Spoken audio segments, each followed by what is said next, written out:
Hi, everyone. Thank you for joining us today on Culture A. Today, we have a very special guest, Ashirvad Lobo. So welcome to the podcast.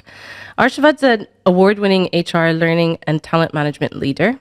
With over 18 years of experience shaping human capital value in global corporate firms, Ashirvad stands out for his innovative approaches in performance management and skill building. So not only does he come to the table with a global perspective, but has also worked with over 10,000 professionals across 21 countries, and in 2022 won the Learning Professional of the Year award in the UK. Thank you so much for joining me today. Thank you. Thanks for having me. Of I'm course. Ashirvad. I've spent a decade now in the Middle East. I've worked both in consulting and also in the corporate world for Nice. manufacturing, e-commerce, aviation. I've spent, I could say, half of my life in the learning and development industry, and I'm happy to be here. Thank you so much. You are the first learning and development professional that I've had on my show. So I'm really interested to kind of pick your brain because you've always been in it. I want to hear all about it. And I'm sure it's then going to open the door for so many others that want to come on the show and say, yeah, well, we do the same thing. Yeah. Okay, let's start off from the beginning. Can you maybe just give our listeners an understanding of your HR journey and how it evolved over time? Yeah, sure.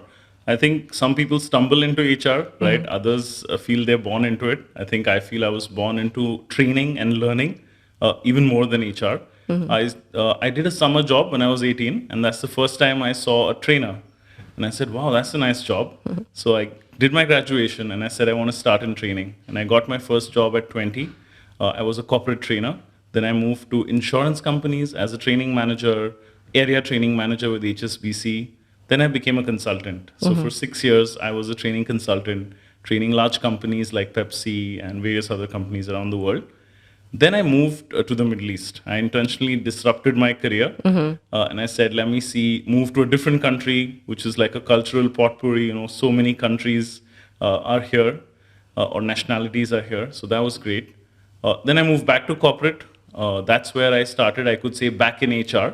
I started with SIG Combi Block. I was a learning specialist there. Then I moved to Air Arabia. I was a L&D manager, and now I work with Amazon. And I'm a learning and development manager for a global team called Leader Coaching Team. Amazing. Yeah. There's one thing you forgot to mention there, just on top of everything else that you've accomplished. I believe you've co-authored a book. Oh, yes, that's true. Okay. So about 3 years ago, me and Hans, we wrote a book. It's called Full of Life, Discover the Path to Success in Your Life, Career and Business. The inspiration was interesting. For my job, I keep traveling. So I was on a flight. I was reading a book called You Must Write a Book. I landed and I said, okay, I must go see Hans and tell him we must write a book. Yeah. So we wrote the book. It was quite an intense journey, almost 2 years in research, development, writing. And since then, yeah, it's great to have this knowledge out there, which stays beyond my lifetime. Yeah.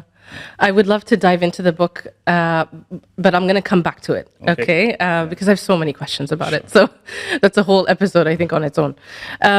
Okay, so let's talk about L&D, okay?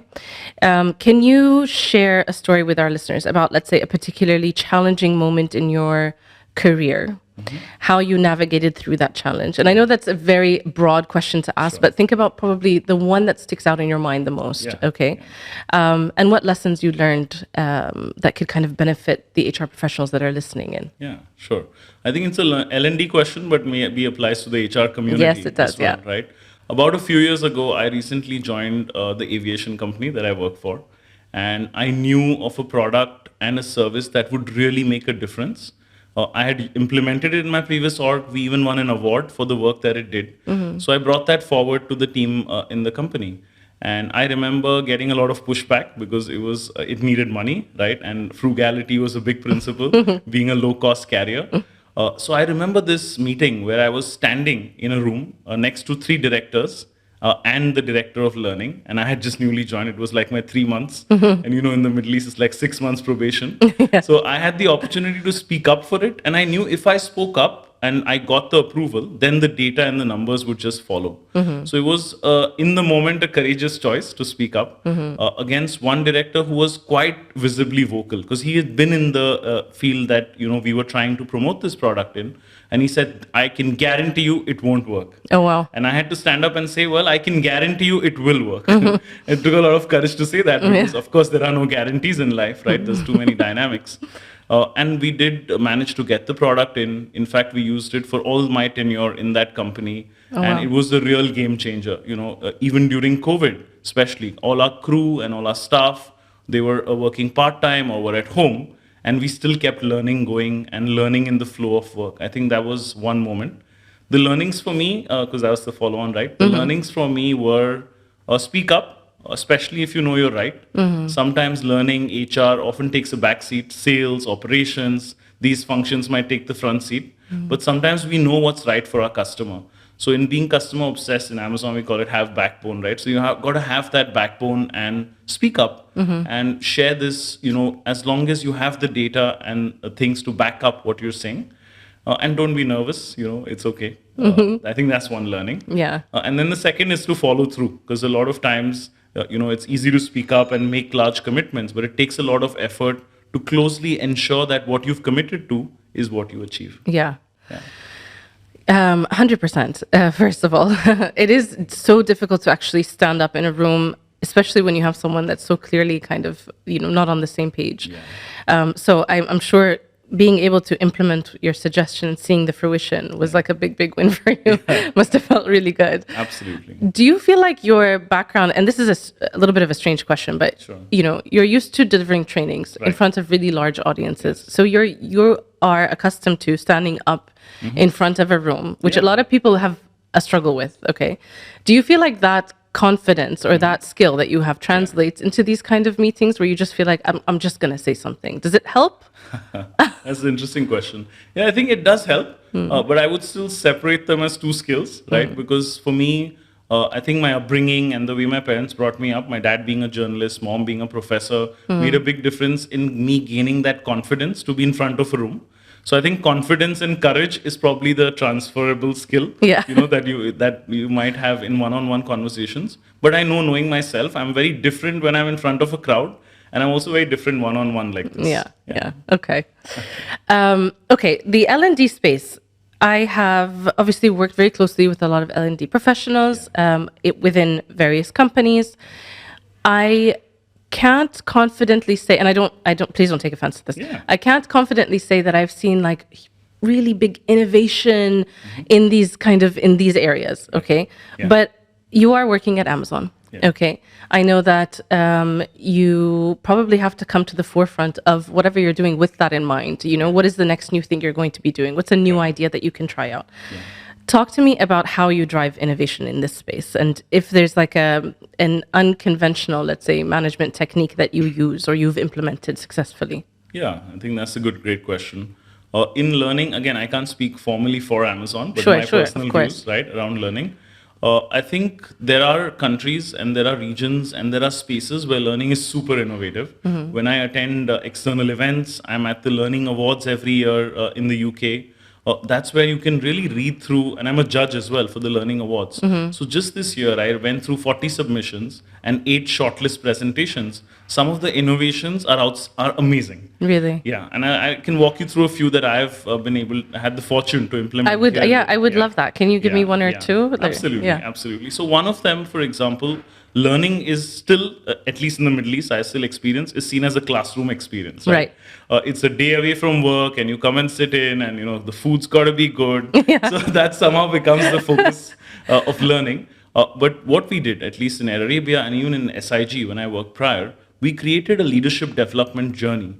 So often learning is seen as one-off, like go in, come out, and that's it. Nothing before, nothing after that, nothing to check has anything changed. Right. So I think what's innovative in learning is to blend that journey with a mix of online, with a mix of classroom, with a mix of coaching, mentoring. So learning actually becomes 7 or 8 different modalities which are brought together for the same group of 20 people. So imagine you're the top leadership in an organization or the reporting to the CEO and you're going for leadership program. You expect to just be in the classroom all the time. Right. But then you get surprised. Oh, I have mobile learning. Oh, I have an executive coach. I have someone who's mentoring me. So all this brought together, which is separately not very innovative. But if you can curate it for the audience that you're catering to, that can be really innovative. And I'm sure the people that are receiving that training must feel so valued. Yeah. That's the thing. It's the experience that you're giving them as well, because so many companies, require you to take a certain training and something that's like an e-learning, or you go online and some mandatory compulsory training, and you just kind of skim through, half listen, you don't absorb the information. But feeling like a company has invested or has looked at, let's say, all these different avenues of making sure that you've retained the information makes you feel like they really care that you're absorbing it, So I can understand that. Yeah, I think there's two benefits to it, right? One is in such journeys, you're able to measure the impact of learning, because often ops and sales and all the CEO is going to ask you, why should I invest in learning? Right. So there's two sides to it. One is if you don't invest, that's going to have its own negative impact, right? But if you do invest, such programs, you can show the return on investment. You said people feel they care, but I've even been able to map it to employee engagement scores. And there's enough research on employee engagement that even 1 basis point improvement directly impacts both top line and bottom line results. So both the programs that I curated, even the third one in Air Arabia, each of them have had a direct impact on employee engagement, with sales programs on retention of salespeople, on doubling sometimes their sales quotas. Wow, that is really impressive. Is that... Well, actually, maybe I should ask it in question form. You won the 2022 Learning Professional of the Year award in the UK. Was it based off of some of these programs that how did you kind of get into that, and how did you win? Sure. So I think credit where it's due, right? I remember one of my managers in SIG was really big into this. He said, hey, Ash, we're doing so much work. We should be recognized for it. And he really sort of kindled that fire to to write submissions for award bodies. Like in the Middle East, there are CIPD awards, HR Excellence Awards. And I did that starting, I think, in 2019. And actually in 2020, we won the best leadership program across Middle East and Africa. Oh, wow. And it was still a fairly unknown company. People were saying, SIG, Combi Block, what is this? Right? Versus we had Etisalat, Aramco, some bigwigs in leadership development, and we won the top award. So that sort of triggered me to think about going global. And the Learning Performance Institute is the second largest in the world when it comes to learning professionals. So I applied for the award. I wrote down a submission based on my work in Air Arabia. So this included a lot of things, because it can't be just I created this program. So it was about how I created the learning function in the organization. It was about, I think the key thing that stood out, at least that's what I feel, is a talent program that we created. This was created during the peak of COVID. Right? Where most companies, when you ask for talent, they ask the managers and the leaders, who's the talent? But I tried a different approach, which was a little hard sell, but it worked, was a grassroots approach. We created a survey and we asked people, do you feel you have talent? Do you have the potential to grow? So then people self-nominated themselves. So we got 250 people who said, yes, I have talent. And then I used the internal leaders to classify and actually assess these people and find a pool of about 50 people who they felt they had talent, and also through scientific methods, we were able to assess and say they did have talent. More than half of these people went into leadership roles and they got placed into better roles. The engagement levels during that time also shot up. So I think this was something that I can attribute, helped me win the award. That's amazing. Let me ask you a question based on this. Okay, so do you feel... Let me think, how can I... Because this obviously is not a question that I had prepared, obviously. But just off, like, I'm just kind of speaking out loud. Do you feel that a lot of the companies that have learning and development professionals within, do you feel that they kind of lean on them a bit too much to determine who should and shouldn't grow in their careers? Do you know, do you know what I'm trying to say by that? Because a lot of times you've got individuals who want that promotion. You have, gaps within the organization where they want people to move into a leadership role. They don't necessarily know how to assess whether or not they're ready. So does that fall on, learning and development? Do they come to you and say, develop a mentorship program, and then anyone who's successful will go? Is that how it works? Yeah, there are times. I think I've seen in my experience, at least in the Middle East, 9 years now, right? Learning can act as a gatekeeper to growth sometimes, or learning can act as a funnel out of which come out the top or the best talent. So I think this latter is probably a better approach. because everyone's got potential, right? Yeah. By the end, why do we choose and classify people into these are the top talent and here are not? Right. So if we offer learning more openly, either through mobile learning or curated learning, which doesn't cost much, then you can test and see who's got learning appetite. And research shows that learning appetite and learning agility is one of the key identifiers of potential. So there's two ways. One, HR or someone in the business gives you a list of people and say, now put them through and then decide, who becomes the top talent. Yeah. Or second, open it to people and offer learning to people. Yeah. And naturally that will filter out some people who stand out. Check that against some performance data, and then it can actually be a win-win or a positive way to find talent. Is there always a cost associated to learning? Yeah, I think there is a cost. There is. And what I have seen is organizations or learning professionals and learning leaders who are able to make a difference are the ones who are able to shift the mindset of the business leaders. Okay. Where they stop seeing learning as a cost, but learning as an investment, right? And I can tell you that, for example, when there was COVID, most people lost their jobs. Airlines were among the most affected, right? And some airlines even rift or half of their employees. At this time, as the L&D manager, I was able to retain 100% of my team. Oh, wow. And how did that happen? Yeah. Right? I don't take credit for it, but it was the culture and the mindset that I'd built a year and a half before that, saying, hey, this is the time where once you have the people that remain, they need to be motivated. They need to be engaged. And who's going to do that? So learning acts as that motivator, keeps the fire going in people. And we were able to do that at no cost. Because there was an effect on our salaries, etc. But we were able to do it without going external or without finding fancy apps or platforms. You can often do this in-house at low or minimum cost. Yeah. And as long as you can say that, hey, look at the engagement scores. Look, at this time, people could have further iterated. So there's lesser attrition. So what you pay for a learning function is really nothing compared to the returns that an organization can get. I can see how you won their buy-in. I can see how you did that. Okay, great. Thank you.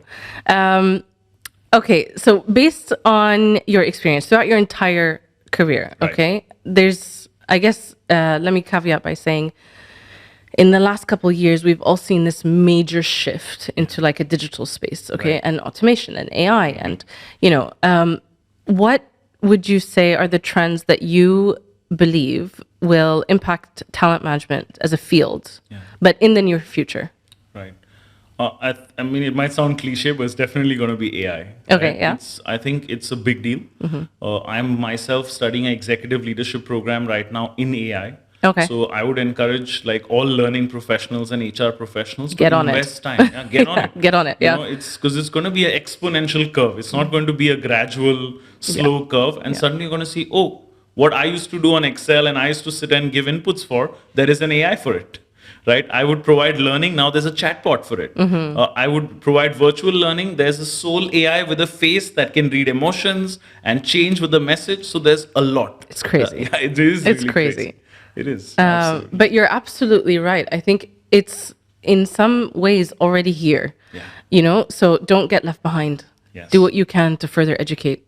Absolutely. Yeah. I think in that sense, I would say it's really crucial to keep yourself, continuously like walking the talk. We're in learning and development. So you're training people, getting them to learn and develop.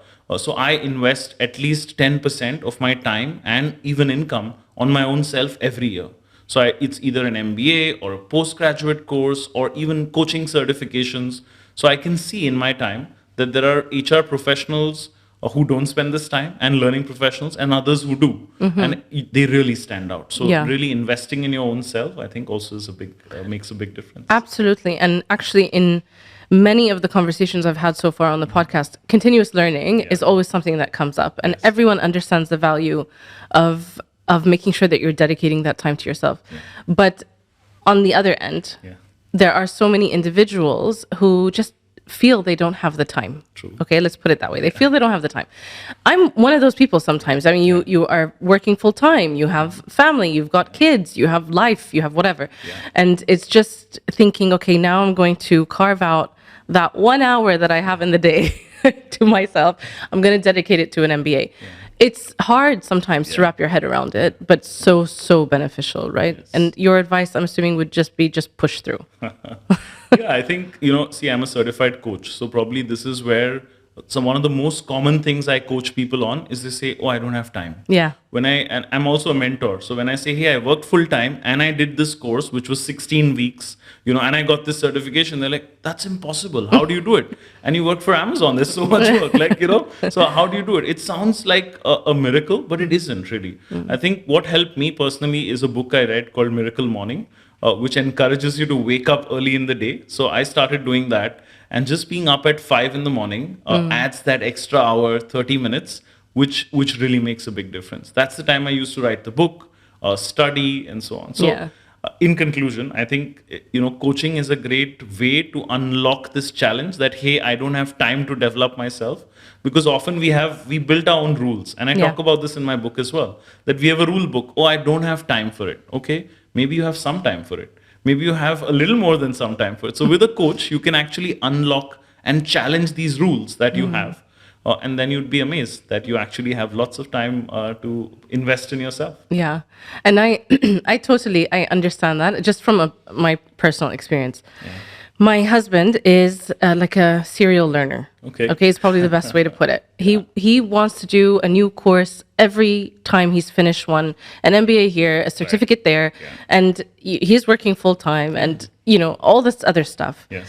And he's always encouraging me. Like he'll send me links. Like in fact, I got one last night. He sent me a link last night. I woke up this morning with it, and it said, here's an MBA that you can go for, blah blah blah, and all the details. I read it and a part of me laughed because I get them all the time. And the other part of me was like, I need to really just do it. And whenever I tell him, the kids and work and da-da-da, he just looks at me and he's like, "But everyone can do this. Like you have to decide what's worth it to you, right? And imagine how much this will further your career." So I totally understand where you're coming from. Segueing into the book, because you mentioned it, and I'm assuming you've carved out time. You've carved out time to write a book. Tell me all about it. I'm really interested to hear about it, to understand what is it about, where can it be bought. I'd be interested. I'll link it in the podcast. Oh, thank you. Yeah. So definitely. I think the book, the short way to describe it is it's Hans' 30 plus years of experience, mine here 18 years of experience, all packaged in a box of 300 pages. And you get all our stories from all of our lifetimes, all of our experience in coaching and unlocking potential. So the book is called Full of Life, right? And where I got inspired was in one of my coaching certifications. I thought, okay, what's missing in people? We feel we're so happy, we've got everything, all the materialistic things, we've got success, we grow. But yet people feel empty inside. There's something that I feel, am I doing my best? Am I feeling fulfilled? So during our research, we found there's lots of books on happiness and engagement, but we found no books on fulfillment. So we defined fulfillment in the book. We related it to 3 aspects. It's about knowing who you are, and really who you are. So if I asked you, Sarah, who are you? That's a question you might have to ponder on, right? It's about I'm thinking about it as you're speaking, yes. Exactly, yeah. So it's a deep question. So we go in with stories, examples, coaching templates. There's an action plan at the end of every chapter which helps you apply it. So a little bit of learning and development style. So who are you? That's the first question. What do you want? So what's your goal? What's your vision? What's your passion? And then how do you get there? And we sort of created our own model where these 3, when they tie in perfectly, that's when we find that people are full of life. I love that. That's really cool. How long did you say it took you to write it? Oh, at least a year and a half. I think getting up to being publishing it on various sites, 2 years.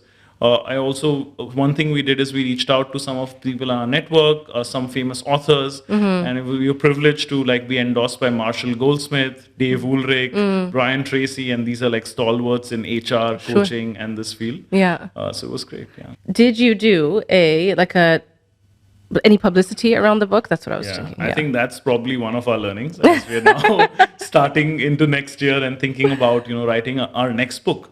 It takes a lot of effort to research and write. It takes equal amounts to edit and go through the whole process. And then marketing is the big question as well, right? I think we got it right till we got great endorsements. The book is available on Amazon around the world. even on various websites around the world. So that's pretty easy in today's day to do. But to somehow pull people into it and market it can be a challenge. So I think Hans does well there because he's a consultant. He's always training. So we do manage to sell a few hundred books every year, sometimes 1,000 books. So it does Great. well, but it's not through too much marketing. Right. Yeah. Well, the fact that it does well without too much marketing is great. I mean, just think about where it'll go Yeah. when you start to really push that engine, right? Yes. I have one last question for you. Sure. Okay. So I like to always end my episodes with this, and it's just advice. Okay. Your real advice. Yeah. Now you've built your career in this, 18 years in. I'm sure you've seen a lot. What would your advice be for L&D professionals that are just starting off their career?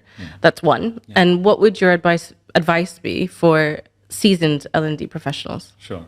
So starting with L&D professionals who are starting the career, I think I have the privilege of mentoring a few of those, right? And they've seen a lot of learning on paper.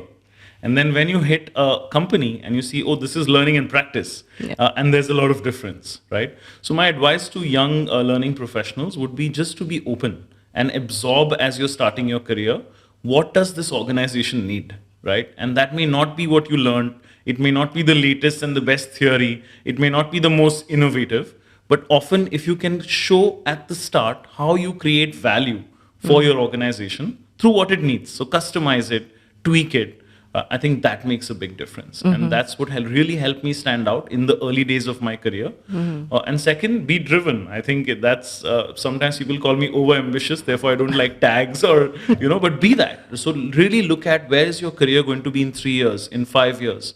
Look up, go on to LinkedIn and look at people who are already where you want to be. And then look up what are the certifications they've done, what have they studied, what kind of platforms are they available on, and try to mimic that, and that's my advice to young L&D professionals. Okay. If we go to seasoned professionals, I think that's where they probably can give me some tips. But I think really my one key advice is going to be stop doing check-in-the-box learning. I think I've seen that so much, even back in India, and definitely a lot more here, that learning is just a check in the box. Some leader says, hey, communication is poor. Okay, let me design a 2-day course, put them through it, box check. Yeah. Someone says, oh, where's your training calendar? We've got to have 30 trainings at least, with 2 trainings in a month, justify that we have trainers. But what difference does it make? Right? Yeah. I think for me, I know right from the start, and I've written about this in a book as well, that I know my purpose is to make a difference in people's lives. And in learning, sometimes the difference you have is immense, especially senior learning professionals. Recently, I was in a room with about 40 general managers. Each of them lead at least 10,000 people. Now, if I can make a difference to those 40, imagine the spiraling impact you have. Yeah. So my advice to senior learning professionals is really tap into your passion. Think about why you're doing this job and what difference does it make. And that'll transform you from, check-in-the-box learning to learning that really makes a difference. That is so applicable to everyone within any career. Yeah, sure. Think about what you're doing and what do you want from it? What value add are you bringing? Yes. Ashirvad, thank you so much. This was really nice. We hadn't interacted before. This is the first time that we're meeting, and I really enjoyed the conversation. So I appreciate your time, and thank you for joining Culture A. Yeah, thank you again for having me. Of course. For all of you who are listening in, watching in whatever form you prefer, thank you so much for joining us today and for being part of this conversation. For those of you out there, please like, share, and subscribe to Culture A and send us your feedback. We are big on feedback. So any questions you have for myself, for Ashirvad, or any of the guests that have been on the show before, please feel free to send them through. And stay tuned for the next one. Thank you.